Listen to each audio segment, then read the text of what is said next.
These are my most controversial Halo opinions, presented in no particular order. Let's warm ourselves up with a nice spicy starter. I reckon Halo 3's story is pretty disappointing in some regards. Halo Combat Evolved was a great start. It had a fantastic mix of dramatic moments and comic relief, and an excellent midpoint twist, with several plot threads also left dangling to keep you theorising long after the end credits rolled. Halo 2's narrative is the best in the series. It takes the original's characters, factions and world, and expands upon them all with gusto, turning a story that was, at its core, super soldier versus aliens, and space zombies, into one with depth and layers of political intrigue, particularly where the Covenant are concerned. Bungie had thrown the ball up to themselves at just the right height then, ready for them to knock it a mile out the park with Halo 3, but unfortunately that didn't quite happen. Don't take that to mean that Halo 3's story is a complete swing and a miss, as it still has plenty of memorable moments, like the Flood crash landing on Earth or Master Chief rescuing Cortana from the Gravemine's clutches. You know me. When I make a promise. You keep it. I do know how to pick 'em. Lucky me. At the same time, whenever I look at 3's story as a whole, I can't help but feel like some of the texture 2 had in abundance is missing. The Arbiter is relegated to little more than a sidekick, the Prophet of Truth transitions from clever schemer to whack-a-doodle nutjob, and Cortana barely features until the campaign nears its finale. I always get the impression that Bungie was so focused on concluding the trilogy, which they admittedly do well, that any focus on characterization took a back seat, and Halo 3's story definitely suffers as a result. From Bungie's Halo 3, we move swiftly to 343 Industries' third effort. Having played Halo Infinite through again twice in recent weeks, I can safely say that I love the grapple shot, and I'm not sure I ever want it to return to the series. When I first played Infinite, much of my enjoyment of the game was tied to the use of this ludicrously versatile gadget. I can't say for certain, and I'm not going to go looking through old videos, but I may have even stated in some produced around the time of its release that it should have become a permanent fixture. Following a number of playthroughs since, my opinion has shifted dramatically. The breadth of utility the grapple shot provides is astounding, and yet that utility is also ultimately the reason why it should be shelved. It can do everything from launching you at enemies and pulling weapons and items towards you, to helping you hijack vehicles and de-shield jackals, and much more besides. It's also an excellent means of escaping any sticky situation you find yourself in as you fly through the air away from danger in absurd fashion. It's useful for traversing Zeta Halo in general too, allowing you to zip across the map even when there are no vehicles to hand. The problem is that while it boosts gameplay expression, in a way it also limits it. Why would you need smart positioning combined with considered tactics when you can simply grapple wherever you fancy in the blink of an eye? Why would you bother waiting for the perfect moment to steal an enemy vehicle when the grapple shot makes every moment the perfect moment? Too much pressure! I'll kill you for this! It seemingly stifles level design too. Halo Infinite has a distinct lack of big budget set pieces, particularly in the open world, and I'd imagine that is at least in part due to the freedom your new tool affords you. What I'm not necessarily saying is that 343 needs to get rid of the grapple shot entirely. In the future though, I think it being a piece of equipment offered up under very specific circumstances instead of it always being available would be the best route forward. Speaking of getting rid of things, here's a controversial opinion in the same vein. Master Chief should not have returned once the original trilogy concluded. The story starts with Chief being woken up to save the day, he then saves the day, and finally he gets put back to sleep. It's all nice and cyclical. After that, Bungie also demonstrated that he didn't need to be involved at all for the series to shine, with Halo 3 ODST and Halo Reach proving that a Master Chiefless franchise could still succeed. Consequently, 343 Industries taking stewardship of Xbox's marquee franchise was precisely the right time to introduce a new protagonist, or a few. After all, Master Chief had already been gone for a while, and 2 Halo titles had been released in his absence. The series wasn't quite as explicitly tied to Chief as it had perhaps once been. That's not to say he could never have returned either. A long-term plan could have been put in place for how to eventually bring the mean green Covenant killing machine back a few years later, giving him a triumphant, long-awaited return, but only after we'd grown to love a new cast of characters first. To play devil's advocate, I do wonder whether my view in part stems from how poorly 343 Industries' trilogy has been handled from a story perspective. Constantly lurching between different villains has not been an overly satisfying experience. The series seems stuck in a cycle of Chief taking out galaxy-ending threat after galaxy-ending threat. The Covenant, the Flood, the Prometheans, Cortana, the Banished, and maybe soon the Endless too, and it's beginning to feel stale. The Spartan. No. Something better. The Master Chief returns. Halo's universe is vast and full of possibilities, but the stories being told within it, at least where the games are concerned, are at risk of becoming trite, or already have, and I can't help but feel like that is, in part, due to Master Chief's continued presence. Another continued presence, even after death, has been Cortana. I wish Bungie and later 343 Industries had kept her original model and only refined it slightly here and there over time to provide a level of consistency. It annoys me that her appearance changes so much. In Halo Combat Evolved, Cortana's not at her best, I'll give you that, although the slightly uncanny look works in a way too, as it's a constant reminder that she isn't human, and a few tweaks could have easily been made prior to 2 to make her more palatable, rather than her going through a wholesale redesign. Halo 2 and 3's Cortanas look fairly similar, and I like them both. The AI is more emotive than in the original, but still has a machine-like quality to her. As for Halo 4, well, I can see what 343 Industries was trying to accomplish. The story is as much about Master Chief and Cortana as it is about Master Chief and the Didact, and her looking more human than ever helps sell that side of the story. Whether there's any real reason for her to suddenly be equipped with a pair of honking great cyberwabs is another discussion entirely. Cortana in 5 looks really off in a way I can't quite put my finger on, whereas Infinite's take is a step back in the right direction. You have served me well, Leonidas. Your sacrifice is appreciated.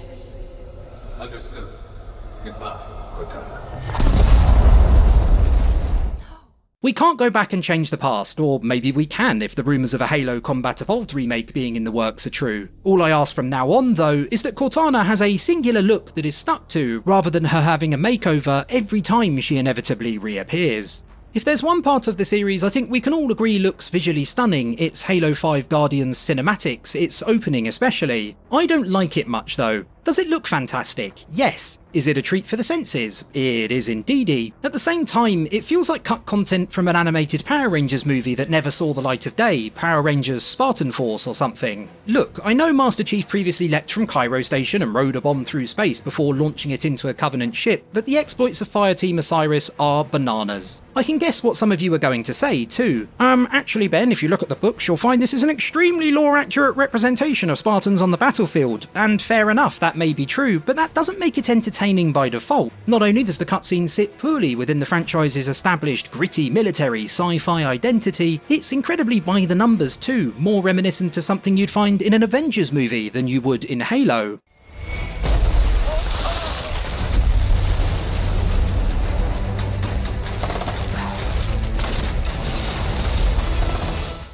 There's a few shots of each Spartan doing their thing, kicking Covenant arse and looking all cool, before this action-packed abomination climaxes with them all coming together for the money shot. Call me old-fashioned, but I think the recharging shield and health bar combo introduced in Halo Combat Evolved is awesome and should have remained the standard for the rest of the series titles. It bridges the gap between old and new perfectly. Older shooters like Doom relied entirely on health packs. That worked well enough, but it also meant it was possible for a level to become nigh on impossible if you were running low on health approaching a difficult section and couldn't find a way of topping it up. Modern FPSs, on the other hand, tend to rely solely on recharging health, rendering health packs redundant. Halo Combat Evolved is for me a brilliant middle ground, its system making combat a dance of sorts which rewards those with impeccable timing. You dive in and start shooting, then when an audio cue indicates your shields are low, you retreat.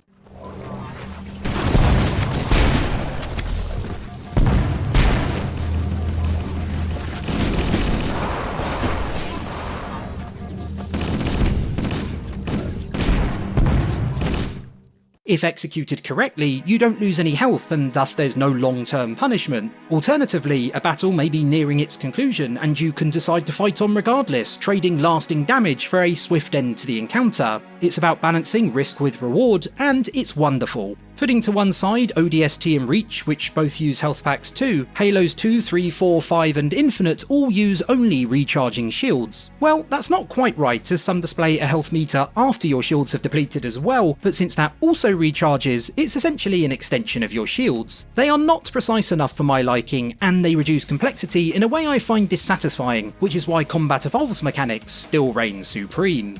Oh, how I long for the many years following Halo Combat Evolved's release when the series was on top of the world. Here's a controversial take regarding the franchise's popularity. I'm really not convinced that it will ever be able to achieve the same level of success again, or maybe even half of it. For so long, Halo was an absolute powerhouse. Each new release was a massive event, with fans queuing round the block to get their hands on whichever title was launching. I myself attended several midnight events, and still have fond memories of picking up Halo 3, returning home, and being aghast as I saw that there were more than 1 million people playing online at the same time. I'm sure many of you watching have similar stories too. This particular opinion is not a thinly veiled excuse to harp on about what's happened to Halo under 343 Industries' watch, as we all know how everything has panned out. Rather, it's to say that even if by some miracle their next game and perhaps even the game after that are absolutely amazing, it still may not be enough. Younger gamers especially have grown up in a world where Halo isn't anywhere near as relevant as it once was, which presents the series with a whole new challenge. Getting an established audience to return to Halo is one thing, but convincing those who have no emotional investment and have barely ever played it is another thing entirely. Unless Microsoft and 343 can figure out a way to do that, I suspect Halo may soon become a franchise which interests only gamers of a certain age.